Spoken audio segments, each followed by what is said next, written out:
ધંધુકામાં કિસ્સો થયો તો હું ધંધુકાના મુલ્લાઓ કતવાઓને કહી દઉં કે પડવો હવે તમારો કાળ આવ્યો છે અને જો અમારા ભાઈઓને માજી જવાબ આ એક ભાઈ નહીં, અત્યારે ભરવાડ સમાજના તમામ ભાઈઓ આવી જ રીતે ઘૂસે છે. જે આ મિત્રો વાત કીધું, અમદાવાદના ધંધુકાની અંદર જે ભરવાડ સમાજના દીકરાની હત્યા થઈ ગઈ છે, હવે આ હત્યાને લઈને હાલ ભરવાડ સમાજના લોકો રોષે ભરાયા છે. ઘણા બધા લોકો દિલથી મિત્રો વાત કીધું કંઈક ને કંઈક રડ્યા છે અને ઘણા બધા લોકો ગુસ્સે થયા છે કે ભાઈ આવી ઘટનાઓ શા માટે ઘટી રહી છે ધંધુકાની અંદર.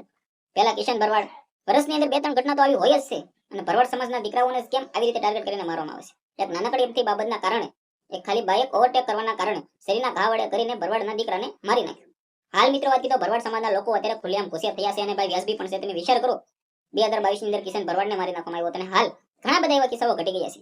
જ્યાં મિત્રો વાત કીધો ધર્મેશભાઈ ભરવાડ જે પોતે કંઈક ને કંઈક મિત્રો વાત કીધો તેની પણ હત્યા કરી નાખી. એ પણ યુવાનો જે આ મિત્રો વાત કીધો એટલી બધી વર્ષ પણ નહીં કે ભાઈ 50 વર્ષ 60 વર્ષ આપણા ખૂનની અંદર કંઈક ને કંઈક હિન્દુત્વનું લોહી દોડતું હોય ને તો વિડીયોને શેર કરી દેજો, કારણ કે આવી ઘટનાઓ ન ઘટે. હિન્દુની એકતા થવાની જરૂરી છે. આપણે એવું નથી કહેતા કે તેની સાથે બાંધવા જાઓ એકતા કરીને, પરંતુ કંઈક ને કંઈક તમે વિચાર તો કરો કે હિન્દુઓ સાથે આવી રીતે કેવું થઈ રહ્યું છે.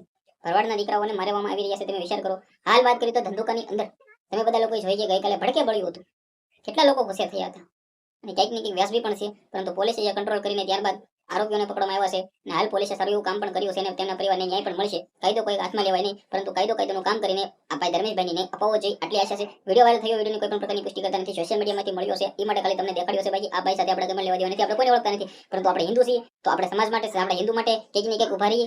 તો વિડીયો શેર કરો, ફોલો કરો, ધન્યવાદ.